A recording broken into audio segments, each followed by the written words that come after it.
Olá pessoal, então aí,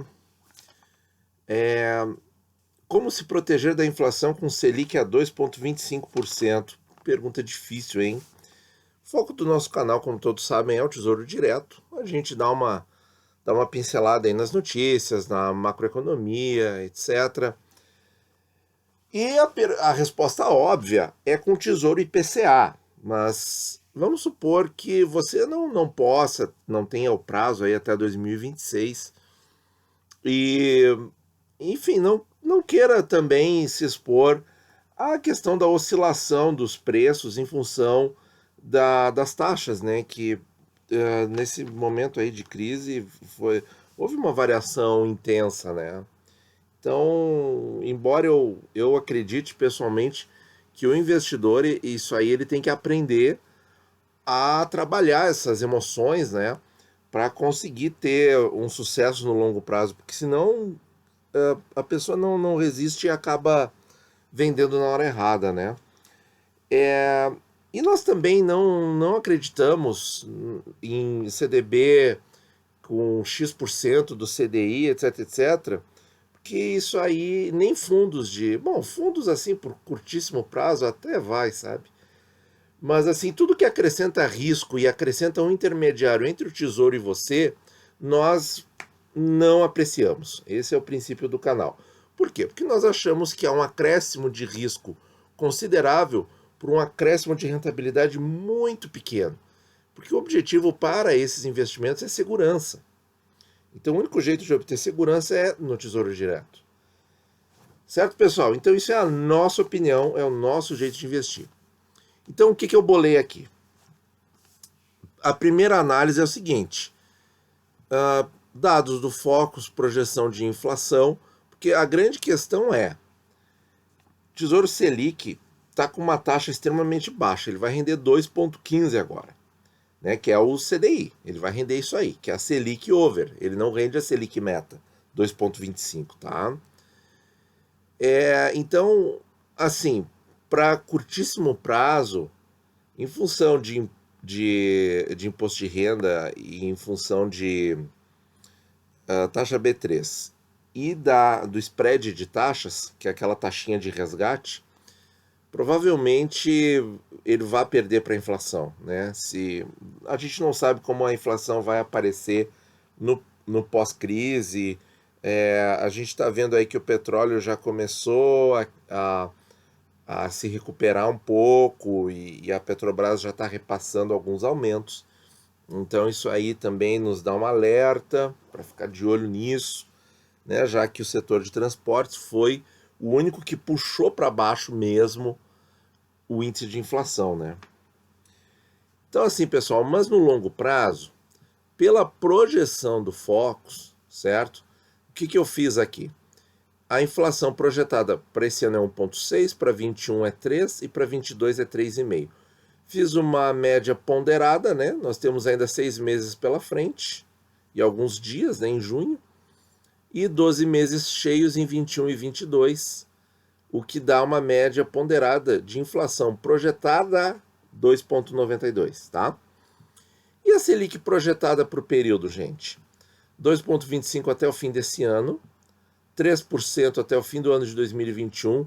Aqui eu acho bem crível, aqui eu acredito na projeção. Para 2022, 5% eu já coloco um grande ponto de interrogação, porque isso aqui puxa muito para cima a média da Selic. E a média ponderada da Selic para esse prazo aqui ficou em 3,65, mas às custas de uma alta em 2022 que a gente não sabe se vai existir. Bom, resumo da ópera. Ainda existe, por projeção, uma rentabilidade real positiva no Tesouro Selic para o longo prazo, comparado à inflação, né? Essa rentabilidade real descontada ao imposto de renda seria 0,2%. Descontando a taxa B3, ela fica menos 0,05. Né? Complicado, pessoal. Vamos lá para a questão da... Então, qual a ideia que nós tivemos aqui para comentar algumas coisas interessantes para vocês? Seria possível montar uma carteira com partes em Tesouro Selic e partes no Tesouro Prefixado 2023, para você tentar, até o fim do prazo, 1º de janeiro de 23, estar mais protegido da inflação do que só no Tesouro Selic? Essa é a pergunta. A gente pode montar uma carteira assim, tendo em vista ficar até o fim do prazo?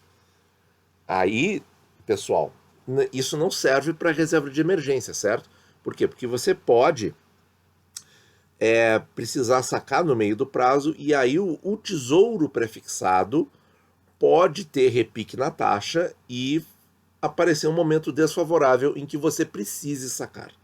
Então, não é recomendável isso que eu vou mostrar agora para carteiras na reserva de emergência, certo?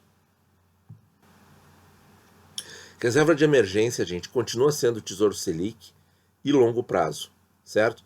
Bom, se você montou a reserva de emergência e começou a montar agora, e sei lá, daqui a 4 meses precisou sacar e perdeu para a inflação, em função do spread de taxa, da taxa B3 e do imposto de renda, você acabou com rentabilidade real bem negativa, 1, 2, 3%.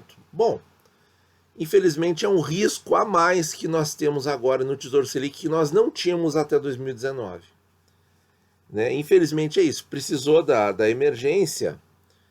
Fazer o quê? Nós não temos mais opções do mercado que nos protejam efetivamente. Bom, você vai dizer que no mercado tem o CDB lá do banco pequeno quebrado, tem o fundo não sei o que tem lá umas cláusulazinhas que ele pode alavancar X% do patrimônio. Bom, aí se você quer se expor a esse tipo de risco, não é no nosso canal que você vai obter motivação para isso, tá? Nós não investimos nisso. Muito bem. Então, seguindo a nossa ideia, o que nós fizemos? Nós pegamos, então, a rentabilidade líquida do Selic, que é 1,82% ao ano, é só isso aí. Pode cair mais, esse que é o pior, né? E a rentabilidade do pré-23, 4%, bom, tá girando aí 4,1, 4,2%. Usei 4 e rentabilidade líquida 3,4. Isso aqui tudo é até o fim do prazo, tá? E aí nós montamos a carteira. Então, se a carteira fosse só e exclusivamente de tesouro pré-23, nós teríamos aí uma rentabilidade no período 3,4 para uma inflação de 2,9. Então nós teríamos uma rentabilidade real para a inflação projetada no pré-23. E quanto mais dele na carteira, mais ele puxa a rentabilidade para cima. Então um pouquinho mais de margem da carteira como um todo, que vai estar composta por Tesouro Selic e pré-23, para tentar combater a inflação, dar uma proteção para a inflação, sem correr tanto risco. E aí nós temos os desenhos, que agora nós vamos chegar neles. Então esses dois primeiros modelos, em que nós temos 90% no Selic e 10% no pré-23, a nossa rentabilidade líquida no fim do prazo vai para 1,97. Tá? Então isso aqui dá uma margenzinha um pouco melhor. Mas o que eu fiz aqui também, pessoal? Aqui nós temos outra hipótese, tá? Nós não estamos considerando, porque lembram da primeira grande pergunta que eu fiz? 2022, o Boletim Focus prevê uma alta de 5% para a Selic. E nós temos muita dúvida sobre a real possibilidade disso aqui. Para 3% nós achamos bem razoável, em 21%, em 22, 5% nós temos um grande ponto de interrogação na nossa visão. Então, eu fiz os desenhos com o pré-23 para quem é mais cético e acredita que a taxa de juros vai se manter baixa, porque alguns fatores. A recuperação pós-coronavírus vai ser lenta e não vai haver muita pressão inflacionária no geral, certo? Nos núcleos de inflação.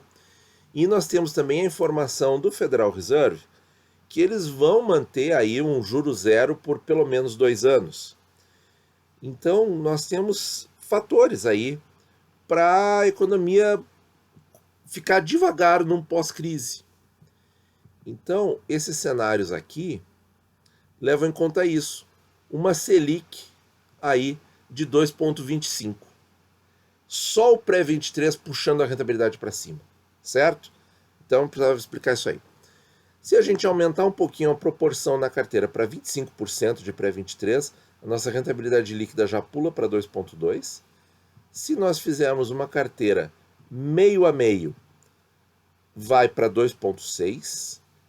E numa carteira com predomínio de Tesouro Pré, 75% contra 25% de Tesouro Selic, aí a nossa rentabilidade líquida vai a 3%. Mas aqui o Selic vai ficar o tempo todo em 2,25. Eu acho que são opções interessantes, tá? Porque o Tesouro Selic pode subir nesse período, eu acho que tem uma grande chance de subir nesse período, e aliás, muitos analistas estão dizendo que esse 2,25 é bastante transitório, apesar de o comunicado do Banco Central afirmar que poderá haver ainda algum ajuste residual, ou seja, esse 2,25 virar 2, por exemplo, né? Ou 1,75. Então, gente, era isso que eu queria mostrar para vocês, tá?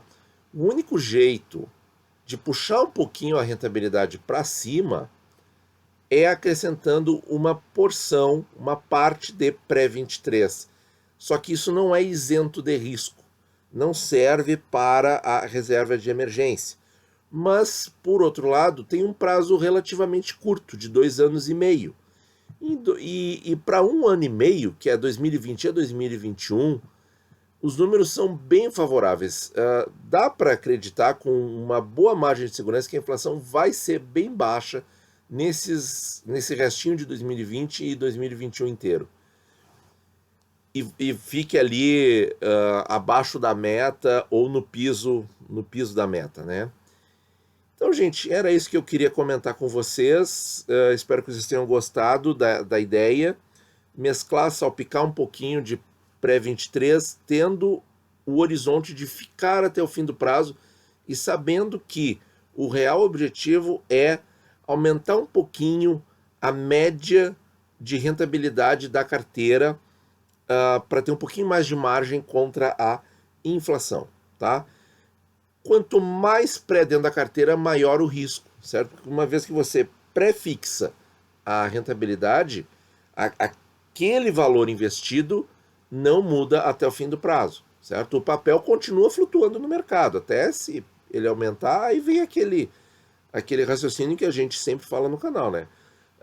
Eu fiz aqui para 4%, mas pintou 4,3%, comprei um pouquinho mais, perfeito. Você vai puxar a sua média para cima nesses desenhos aqui, né? Só repassando mais uma vez, pessoal, tá? Pode dar pausa para dar uma olhadinha nos números, né? Lembrando que isso aqui pressupõe Tesouro Selic a 2,25 até o fim do prazo, tá? Tem o risco de aumentar, e o pré-23 não, você comprou a 4%, fixou ali, e aqui é rentabilidade líquida já livre do imposto de renda, certo?